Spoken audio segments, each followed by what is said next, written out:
Hello, everyone. My name is Chris Gambit. I'm the editor-in-chief of the Phoblographer, and welcome to Pro Camera Reviews. This is a weekly show that we do on Sunday night, 7 p.m. Eastern, here on the East Coast. I am joined by the rest of the reviews team here at the Phoblographer. I have Paul Ip, our reviews editor. What's up, folks? And we also have Brett Day, our gear editor. Hi, everyone. Today's show is a little bit different than other things that we've talked about. There are a little bit more concepts that we're talking about today rather than necessarily hard gear. But there is gear involved because obviously this is a photo gear show. We are talking about how to keep your autofocus nice and snappy by cleaning the contacts on your lens and camera, and I'm actually going to demonstrate that myself. We are also talking about whether or not AI will help or hurt photography. So far, we've been seeing it really help photography, but we want to talk a little bit more about like ethical differences there and like what's necessarily considered cheating or something like that. And then we are also talking about Capture One Pro 20. Yeah, we're in 20 still. And a couple of the new updates that came. Just recently, some of the new updates actually really are targeting Lightroom users. They really want to get you away from there. And, you know, actually, the rest of us, everyone on staff uses Capture One, and none of us really want to go back to Lightroom. So we're going to have some very interesting and awesome conversations about that. I really hate this word, interesting. So many people say it all the time. I think it's just like a substitute for other things, but you know, let's say it's going to be a thought-provoking conversation. What do you think about that, Brett? Sounds good to me. Yeah. All right. So are we going to start this off with, you know, Paul getting started about Capture One in Lightroom, or do you want to go first with AI, or should I demonstrate how to do this thing with cameras and lenses first? Paul, what do you think? Let's save the cleaning demo till the end. Okay, cool. Which of you guys wants to lead off first then? What's juicier? I don't know. Oranges are juicy. Like organic oranges? You want to take the lead, Brett, or I can jump Sure. in? Yeah, it's all good. It's whatever. Okay, Absolutely. go ahead. The floor is yours. Yeah. All right. So get us started talking about like AI in photography. Like I know that Sony does it to a certain point. Olympus does it. Yeah, get us started, man. Yeah, I think really for the traditional cameras, it's really a Sony and Olympus playing field right now with AI. But you know, we've been seeing a lot of AI come into play with smartphones, especially from like Google and their Pixel series and Samsung and some Huawei phones as well. And for the most part, it's been pretty interesting to see how the AI technology, although it's still in its infancy, it's been pretty interesting to see how it's progressed so far. I mean, you've got things like smartphones that can produce pretty realistic looking bokeh now, and then you've got some mainstream cameras that have tracking capabilities that can track animals, you know, or you can track cars or anything like that. But a recent report that came out is talking about Sony and that they have developed some new sensors that have AI technology embedded directly into the sensor. And really, it's going to take AI in photography to another level on down the line. Now, let's think about this a little bit more. What could they possibly do? I'm thinking about things like taking face detection even further with, you know, face retouching. And the reason why I'm thinking about that is because of the fact that Sony's really been big on face detection and eye detection and tracking it all. But in the RX100 Mark VII, when I'm testing it, it's got like these sort of retouch features. Like you can do these different things with your skin. You can make yourself lighter, you can make yourself darker, you can make yourself browner, you can make yourself grayer, bluer, more orange. And then it can widen your smile, and then it can also open your eyes a lot more. So I think that like that could be an option. I mean, Samsung and Android phones have that, do they not? Yeah, and I mean, some of the results from their phones can be pretty horrific. when you look at the facial smoothing and stuff like that, it's pretty Ooh. crazy. So, there's still a long way to go, but I mean, there's definitely a long way, or some major growth opportunities for companies to be able to push this. Whether or not I want my camera to be making those decisions for me at a professional level, I'm not so sure about that. But definitely, there's what I would like to see, really, especially with this new technology from Sony, is they are making it so that, go to the EM1X, for example, that camera can track planes, trains, cars, people, animals, but you have to manually select what you want it to look for. With these new sensors from Sony, there is zero need for a human input. It can automatically detect what it is it's looking at. Yeah, even on Sony cameras right now, you still have to switch between humans and mammals. Right. So Absolutely. sometimes I've noticed like oh, why is my AF not working? It happens because I was in the zoo the day before and I forgot to change it back to humans. Exactly. So going forward, that's probably one of those things that we no longer have to worry about. Right. And the sensors there's two sensors that are coming out, and they're going to be designed to be used in security cameras to start off with.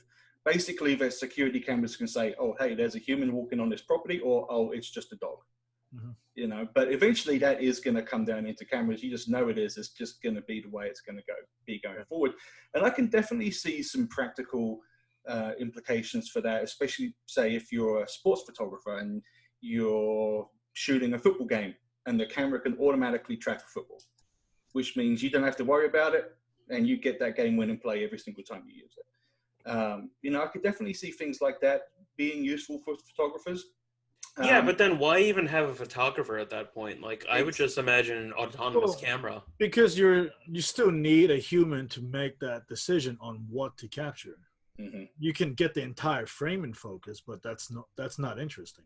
Yeah, but then in that case, like, you could theoretically just tell the camera to start, like, okay, fine, just push this button.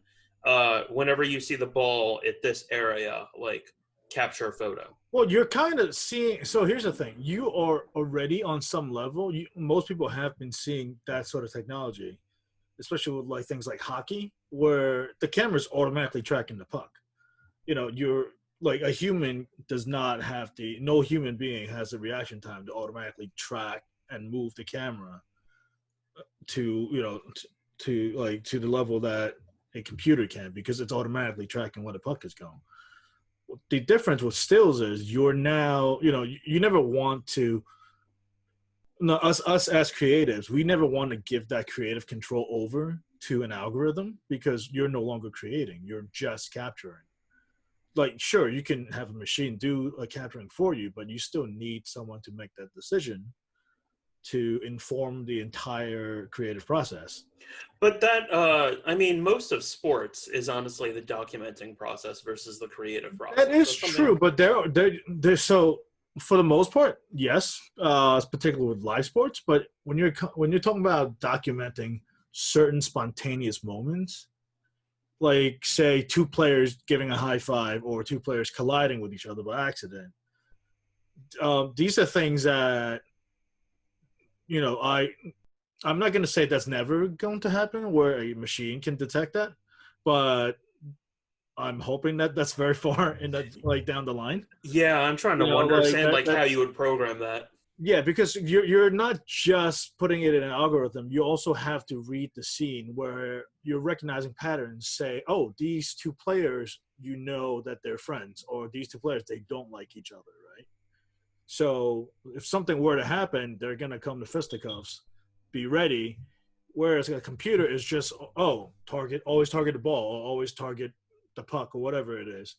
And then other things happen and it drops the ball and it doesn't capture that moment. Whereas someone, like a sports shooter that knows the particular sports that they're, working in, they know that, these two players do, anytime they're even near each other, sparks fly.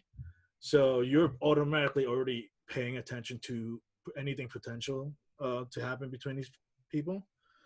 So that's where I think, you still need that human element, because you can't, like, that stuff that you're not going to go back and like pull however, like 3,000 frames to see and hope that the computer captured it.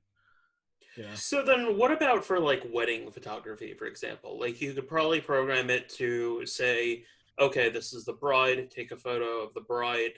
Um, this is the groom. These Right, are the but two then what if rooms. what if Uncle Bob jumps in front of the camera? The camera's not going to move itself and find a better angle.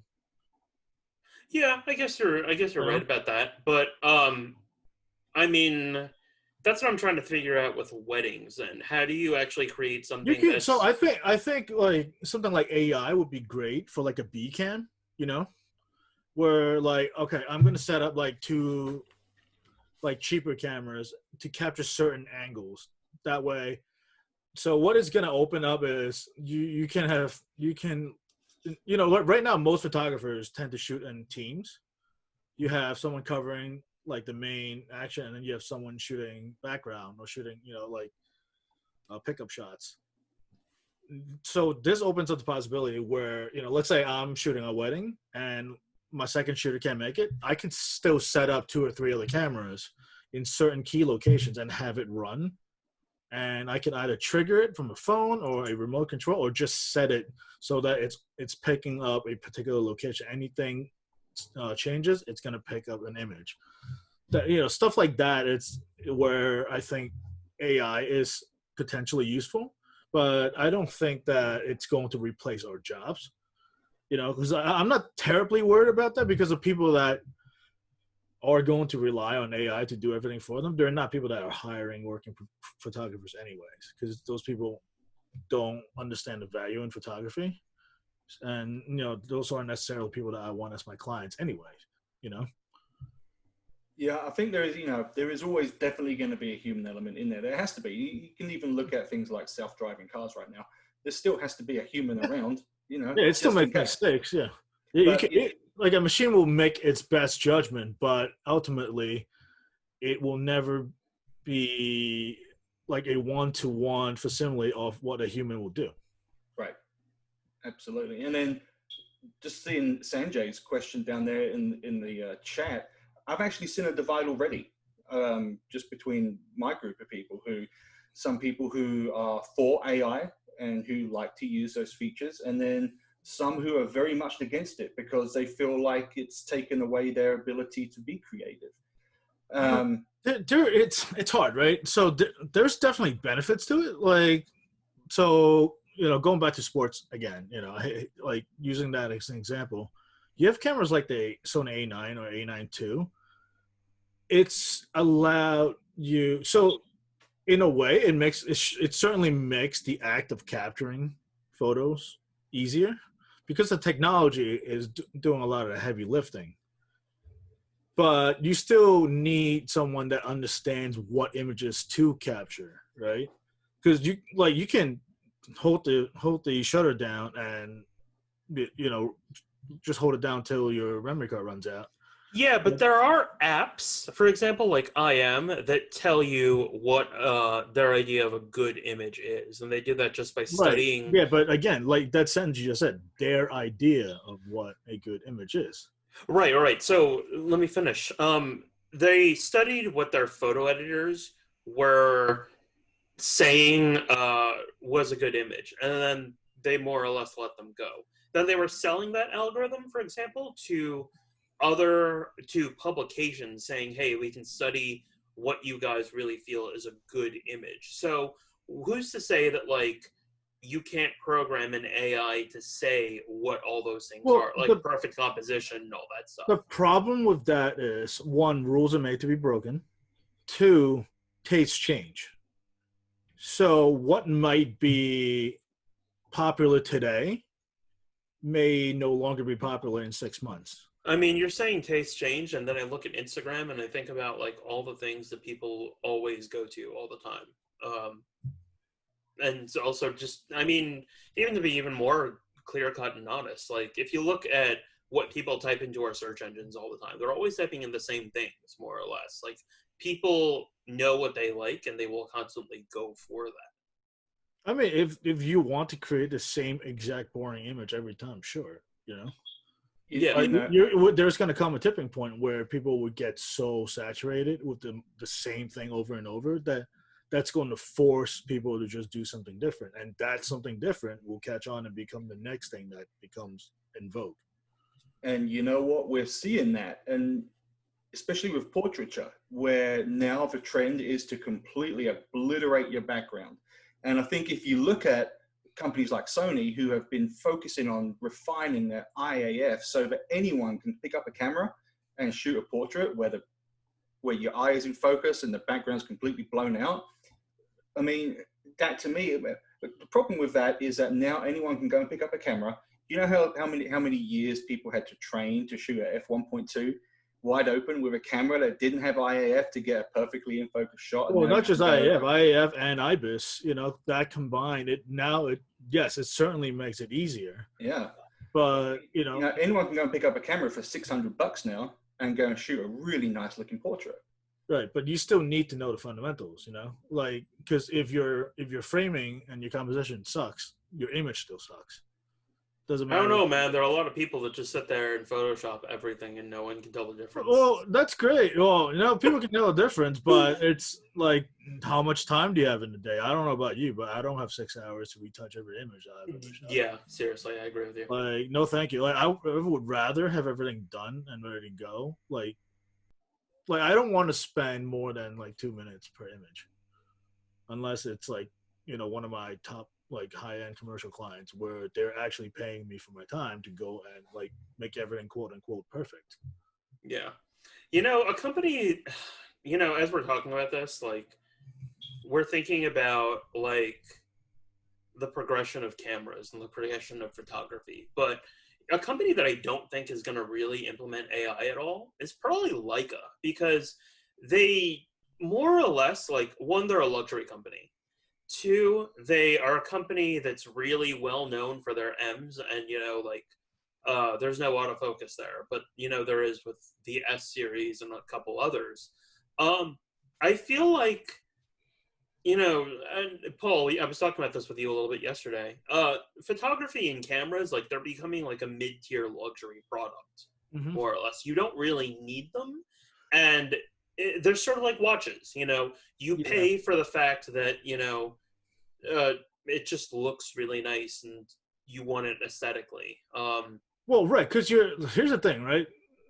So to piggyback on what you're saying, some of the most expensive watches in the world have the least amount of features. Yeah. But the reason they're so expensive is because they are handcrafted and they're incredibly well designed, and you're paying for that human element, So once again, we're like, that's what's missing, is you're removing that human element in the entire equation, from the creation of the device that you're using to the end product. Obviously, it's a little bit different with photography because like a lot of these cameras are put together by machines, but they're still assembled by people. But going back though, like bring the conversation back, there will be a divide where you will, and it's arguably been this way for over 20 years. I think there's always going to be the enthusiast crowd, which is the people that want all these features because it allows them to do great work. And then there will be the people like us that understand, the entire creative process, know what we're doing, and we're going out shooting with intention, and we don't need someone to think for us. If I, like, let's say, Brett, you got up at 6 a.m. to go out and to shoot landscapes, and you know the image you want to create, and you have the skill to create it. So you don't need a machine to do that heavy lifting for you. And chances are, sometimes when we do let a machine do the thinking for us, it screws it up. It'll pick the wrong subject to focus on, and then you're up a creek. Absolutely. Nothing worse than getting back home and seeing that image. Right, and the problem, that's a problem that like people like us sometimes run into, is we have to force ourselves to rely on the technology because we're testing it, and the end result sometimes it creates results that we don't want. But we're doing these things so our readers don't have to suffer the same consequences. Man, I had that all day yesterday with the segment. Yeah, and like that's a one side of the job that kind of stinks. It's like sometimes in like we're relying on things that we know may not always produce the results we want. You know, but yeah, I think it's going to make, it's going to continue. So the bottom line, it's going to continue to lower the barriers to entry in terms of photography, but I don't think it's going to erode the craft at all, and it just forces the rest of us to step our game up. The cream rises to the top. Yeah, I agree. Yeah. I've always actually It's agreed with that. Like, you know, we have to find a way to adapt and right, know, adapt, provide it. evolve, and and overcome. Otherwise, it's like the people that complain that, oh, digital, like, it's a joke, like film whatever, and like some of those film only shooters, like, where are they now? Like, I still love shooting film, but you have to understand what's coming to know whether or not to, one, incorporate it into your workflow, and know what implications it will have, on your workflow, and you have to be prepared for that. I've never shot with a digital camera in my life, actually. Only film. Just all the time. And, I'm where I am right now. So, I don't know, man. No AI, just emulsion. Anyway, we should wrap up this conversation because it's about half hour into the show right now. Final thoughts, Brett? I'm excited to see where companies take it. I'd like to see what is coming on down the pipeline, as Paul suggests, so we can maybe prepare ourselves for it. But, it's kind of exciting. It's kind of also disappointing at the same time, but still, it's the way it's going to go. We're just going to have to accept it. Yeah, I think we just have to find ways to adapt and, keep thinking with our heads on straight, more or less. So, yeah. Let's move into Capture One now. And this is interesting because Gino was asking earlier on in the comments, post-processing in camera? Yeah, that's a thing.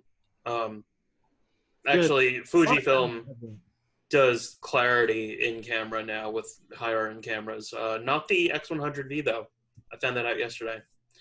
Anyway, though, Capture One. Paul spent some time with it. You want to talk about it? Yeah, so last week, Capture 120 released a pretty significant update, which was free to any existing users to Capture 120. The kind of confusing naming aside, because it's like 1 and then 20. I don't get it. Could you explain it? I could, but I'm sure half the audience will probably just... it's just funky naming in tech right now, where you have products that already have a number in it, and then they tack on another version number afterwards. So I'm sure when we get to Capture One 180, that'll be really fun. Mm-hmm. But anyway, so for a long time in Capture One, it was always thought about as, you bring your images into Capture One, it's a raw editor. So you process your raw files. And then, particularly for anyone that does a lot of high-end portraiture work, when you need to do anything like retouching, you then bring the image, you export it out and bring it into Photoshop. So the latest cloning and healing tools that Capture One's introduced in the latest Capture 120 update, you can very reliably do, I would say, 90 to 95% of the retouching within Capture One itself. So what that means is you now can keep as much of the non-destructible editing nature that you have with editing raw files. You can now do all of that within Capture One itself without having to ever round trip your files into into Photoshop or into Affinity Photo. If you're one of the people that use Affinity rather than Photoshop. So it's you're still doing it through masks as well too, right? You are. So what is allowing you to do? So you have healing and you have cloning. They work very similarly, but there's a fundamental difference between the two new tools. It will basically automatically when you're using the healing tool, Capture One intelligently selects a source point that looks the closest to the area that you're trying to retouch, and it will apply that for you.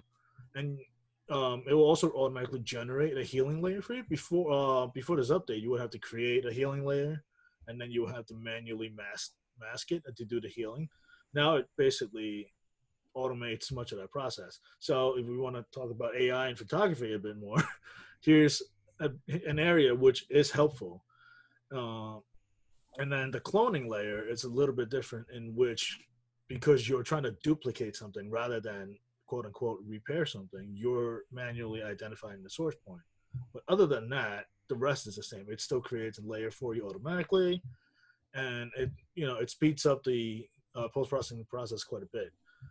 The second part to that is, obviously when you're working on an image, you want to check the work that you've done to see, because sometimes when you get really deep into editing, you'll forget what the original image looked like, and your editing might accidentally get a bit too heavy-handed.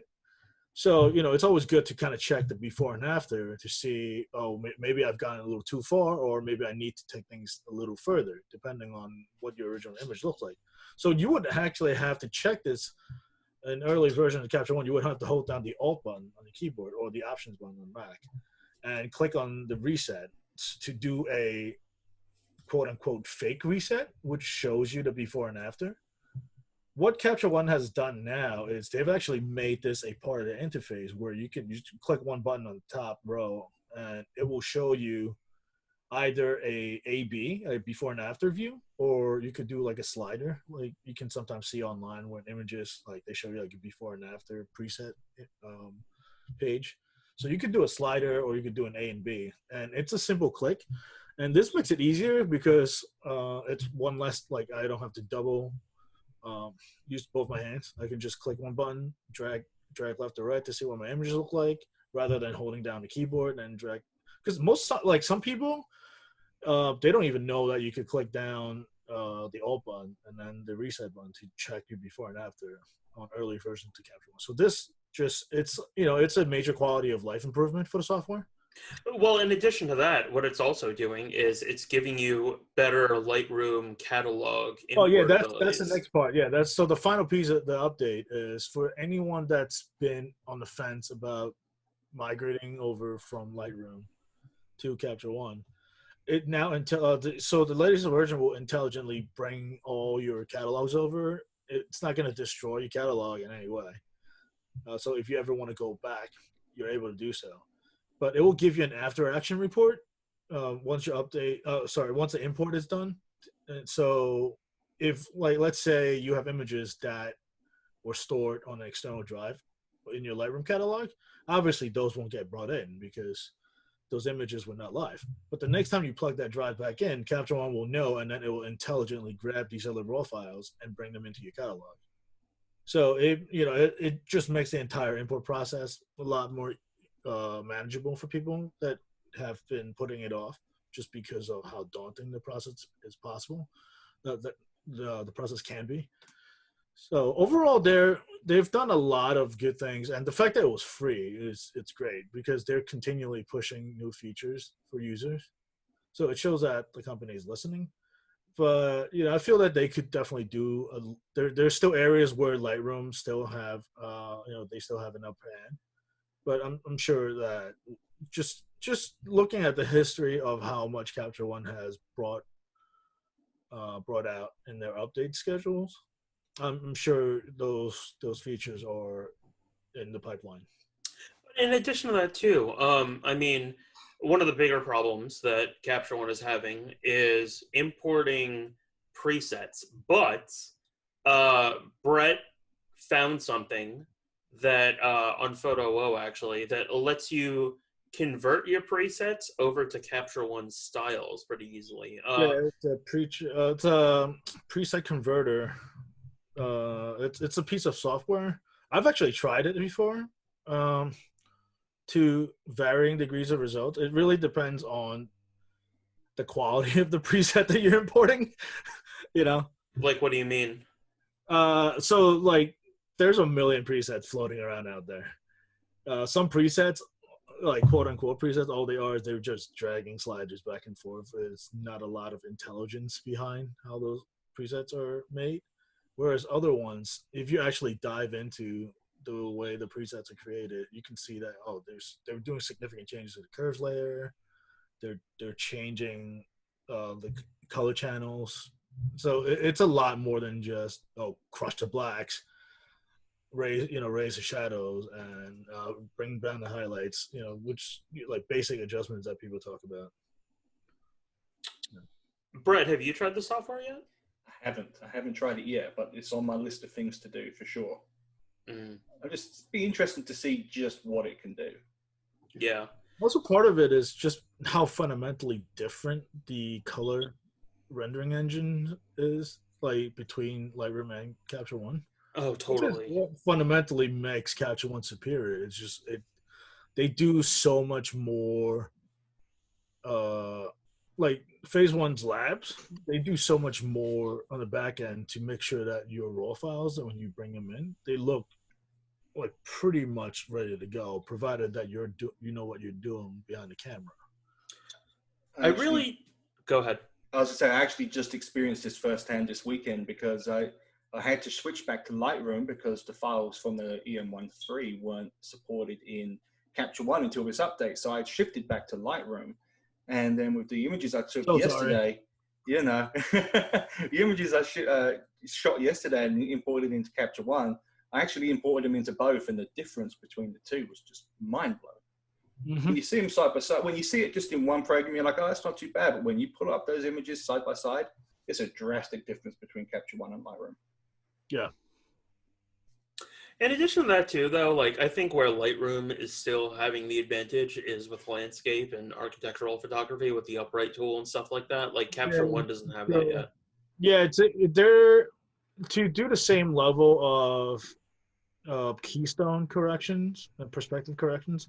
It requires a lot more hand holding in Capture One, and Lightroom does have that advantage where you can basically click one or two buttons and it will do a lot of that calculation for you.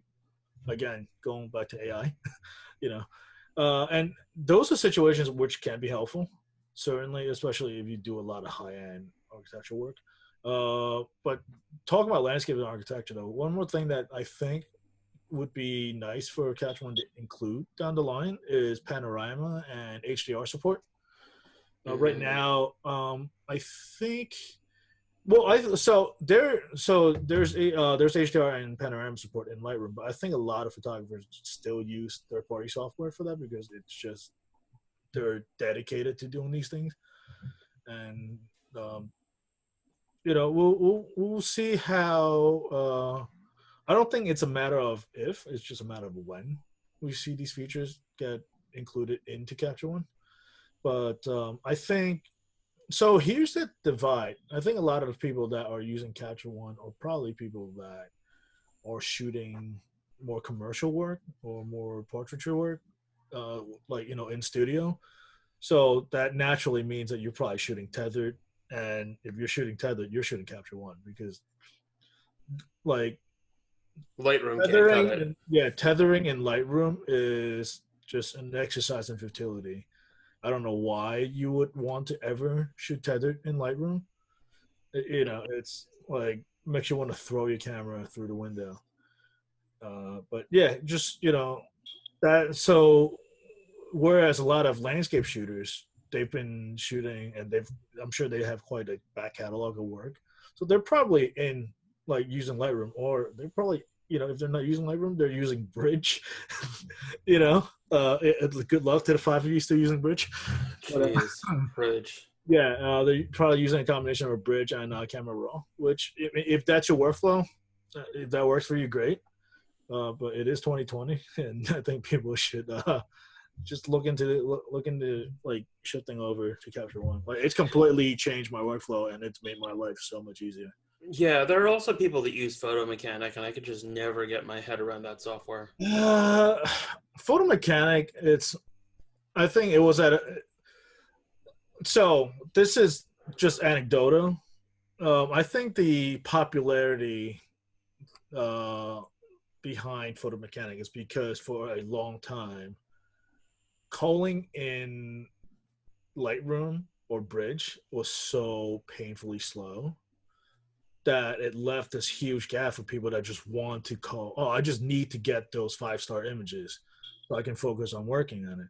And Photo Mechanic allowed you to do that. Go through and just look at all your raw files very quickly. And once you've done the culling, you then only work on those 5-star images. That's great, except if you want, like people like us, we wanted, like, we keep all our raw files because we would never know when we have to go back and refer to them. Yeah, but in addition to that, I rate in camera. Right. Well, that too. Yeah, rating in camera is great, and then also like Photo Mechanic and like calling in Photo Mechanic and calling in Capture One, just as fast. It's not dog slow like it would be in Lightroom or in Bridge. So that's where a lot of you would see, like, people that use Photo Mechanic still are people that are still very much stuck in the Adobe ecosystem, whether they're Lightroom users or they are Camera Raw / Bridge users, where they're relying on Photo Mechanic as kind of a stopgap to just speed up their culling process.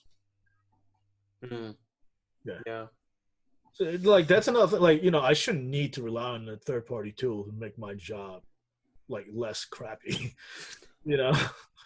Like, if my raw editor is capable, I should be able to do the entire thing in there, do my entire non-destructive workflow within the program itself, and Capture One allows me to do that. That brings up a very good point, though. Like, Capture One doesn't have the Lightroom sync capabilities. For example, you can do ratings and stuff like that via your phone. How do you think Capture One could improve with integration into mobile? Well, first, in order to integrate into mobile, they need a mobile app.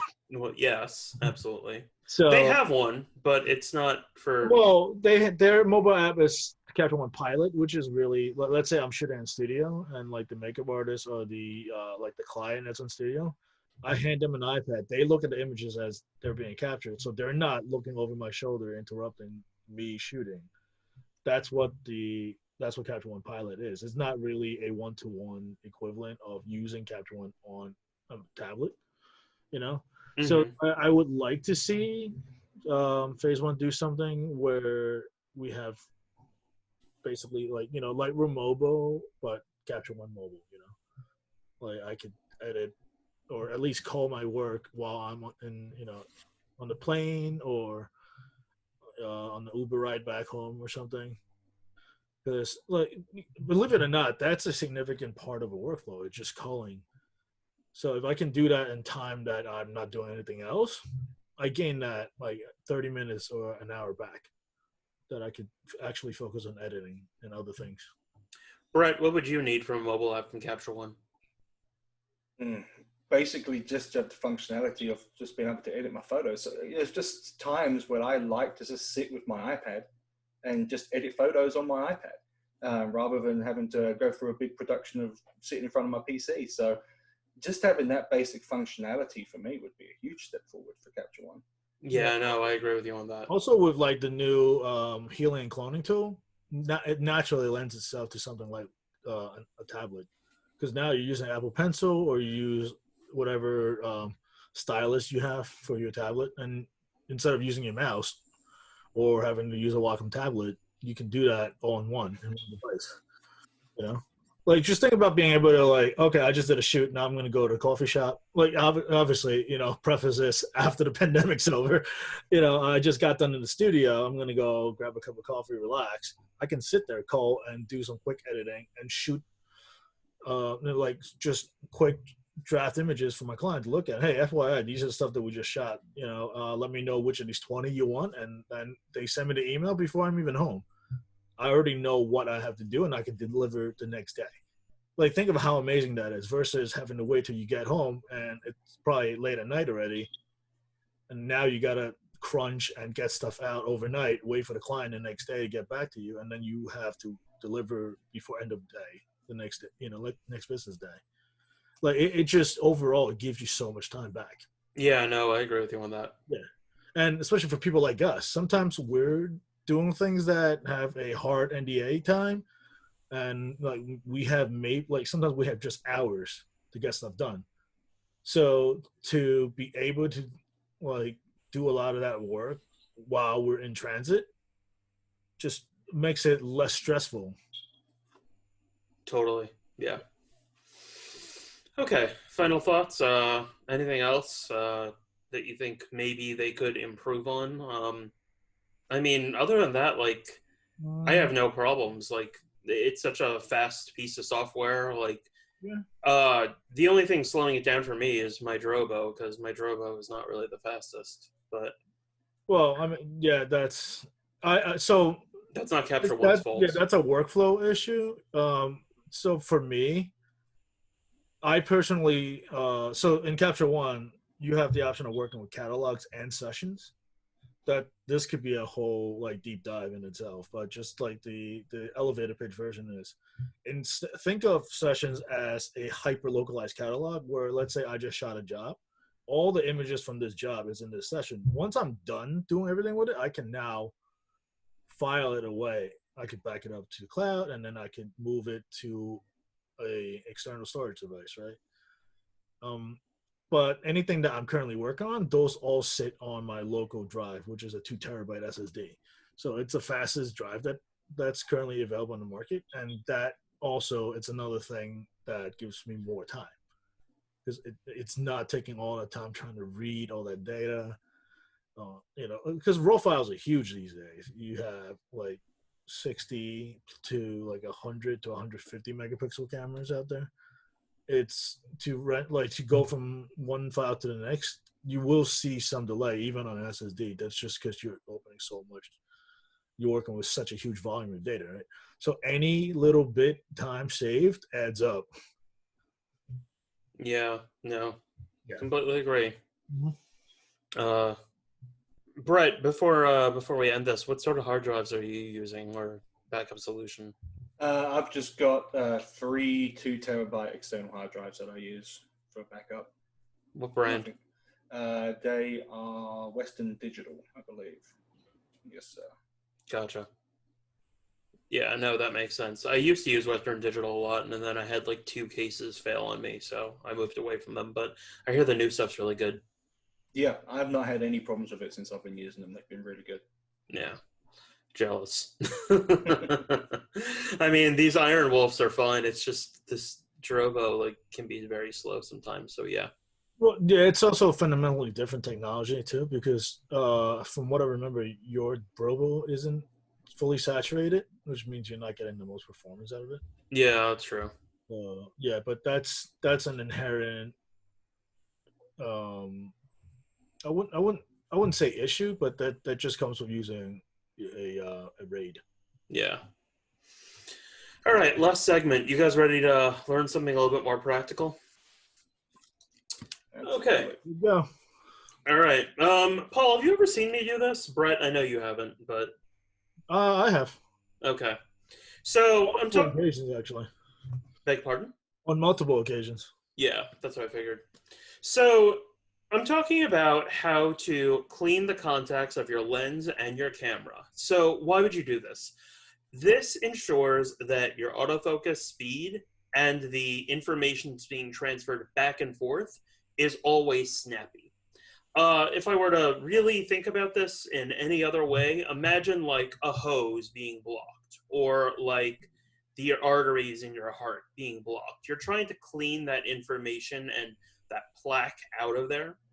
And this is how you do it. First off, all you need is a Q-tip and some isopropyl alcohol.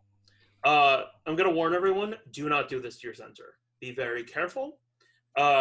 I would suggest that everyone tries this at least once, and just be super, super conservative, and be super careful because you're doing this to basically the heart of your camera. So what you do, and I'm purposely doing this with Sony because the mounts on Sony's are very prone to this happening. So I'm doing this with the Sigma 3514. And right now, I have the contacts of the lens right there. So I'm going to put that back on very quickly. Usually, I would take like the cap and I'd fill it up with isopropyl alcohol. But right now, just for convenience sakes, I'm just going to dip it right in. And honestly, I mean, it's 70% alcohol. It'll be fine anyway, realistically. So what you do is you have the wet tip right there, and you have the camera lens, and you have the contacts right there. You guys can see that pretty well, right? Yeah. Okay. And now what you do is you just go ahead and you just sort of wipe it down. And then when you're done, you take the dry end and you just dry it off, like so. Now, you would also have to do that with your camera. And to do that, you get another Q-tip. And you dip it in. And again, the reason why you're doing this is to clear up the debris and all that other stuff. And now you have your camera. And a lot of people, they might do this. I'm going to do this right now. But, so I'm just going to do a light sort of tap and clean right there. And I'm being very gentle because I don't want any liquid to really sort of spill in. But the best way to absolutely do it is to do this. So this way, if you have any excess liquid, it will just come right down. And I don't really need to dry that. I think that'll be fine. And then all you do is now you put them both back together and you are ready to shoot. And what this will do, once again, is cleaning the contacts ensures that the autofocus performance is in tip-top shape. It will constantly transmit the metering information correctly, and it will do just a whole bunch of other communication things. Now, you would think, okay, well, my lens is constantly attached to my camera. Why would I need to do this? Well, if your camera is not weather resistant, and if your lens is not weather resistant, then there are little pieces of debris that get in there all the time whenever you're changing lenses, and even if you're not changing lenses at all, like stuff still gets in there. Even if you do have something that is weather sealed, I would check the seal. This, for example, the Sigma has very slight rubber gasketing there. I've played with lenses that have a lot more, like Canon has a lot more, Fujifilm has a lot more, and you have to find a way to ensure that like nothing will get in there, and that's really how the mounts work. But even then, stuff still tends to get in there, so you have to clean them every now and again. And where you'll see the most performance boost with this is with tracking autofocus and then also focusing in low light. Now, again, really be careful. Make sure that none of this gets onto your sensor. There are wet swabs for cleaning your sensor. I don't really like doing those either. I usually use an Arctic butterfly brush, and I will very gently clean the sensor. I think, Paul, you might have seen me do that once. Mm-hmm. It's something I barely ever do, but yesterday when we were out in the field, actually, we really needed that. And yeah, for the most part, anything sensor related, you should be good to go with a rocket blower. Anything worse than that, you've probably done something monumentally stupid. Yeah, I've seen people like changing lenses underneath ACs in New York, and stuff just drips down. It's like, yeah, no, I cringe whenever I see people change lenses with the sensor facing up. Man, it's like that's like the cardinal rule. Yeah. Like if there ever was a rule that you never like break, it's just the easiest thing to do. Just face your sensor down. Yeah, man. As I'm sitting here, like, and you're talking, this camera is tracking your face, no problems, even faster than I've ever seen before, and that was all just from a little bit of a performance boost. So, Brett or Paul, do you guys have any questions about that? I guess maybe just not really question, but just to add to what you're saying, the reason why you'll see just schmutz get onto your sensor is because it's an electronically charged surface.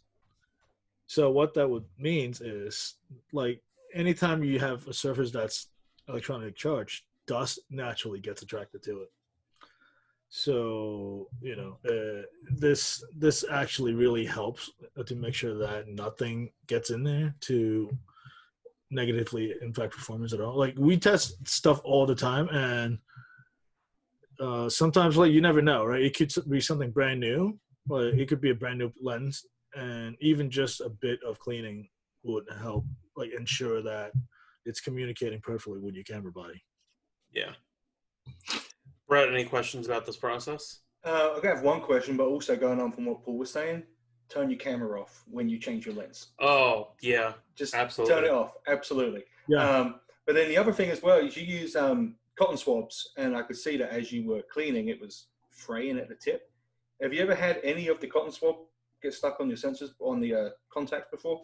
That is a great question. I have not. I think partially it's because, well, as I'm doing it on the camera, like it'll fray a little bit, but I've never had it really get stuck. On the lens, I've never had it get stuck at all. And it's pretty impossible for it to fray there. But I mean, that's a great question. I've never had that problem. And I mean, even if you look at like kits, they're all giving you cotton swabs. So. Okay.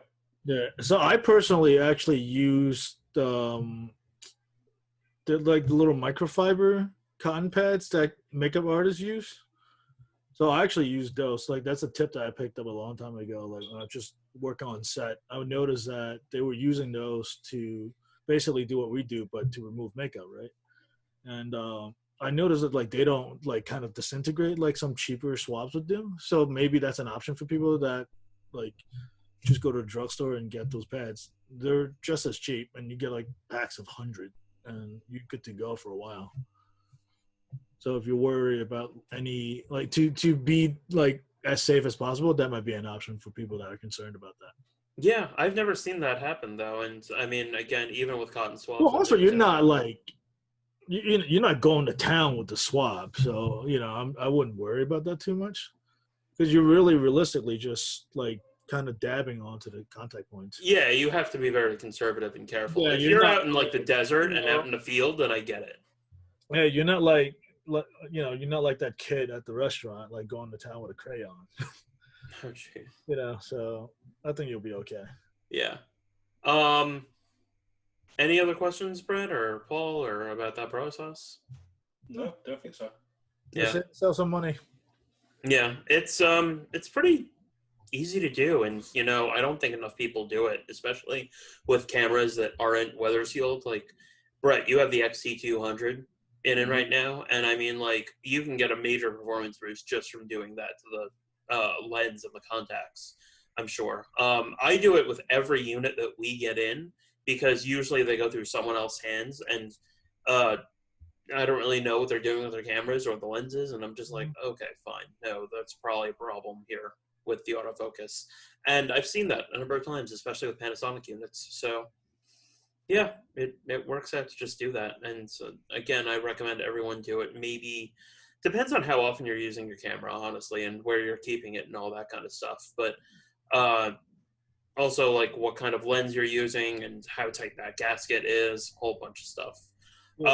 The best performance for lens to mount resistance that I've seen is probably in the Element Alliance and Fujifilm. And then Canon and Nikon are pretty good. Sony, I've just always had problems with. They used to have an R4 is pretty good. The A9 is pretty good also. But I think one of the nicest, like the tightest gasket is probably on the GFX 100 with some of the GF lenses. That sucker is tight. Like you're torquing it down.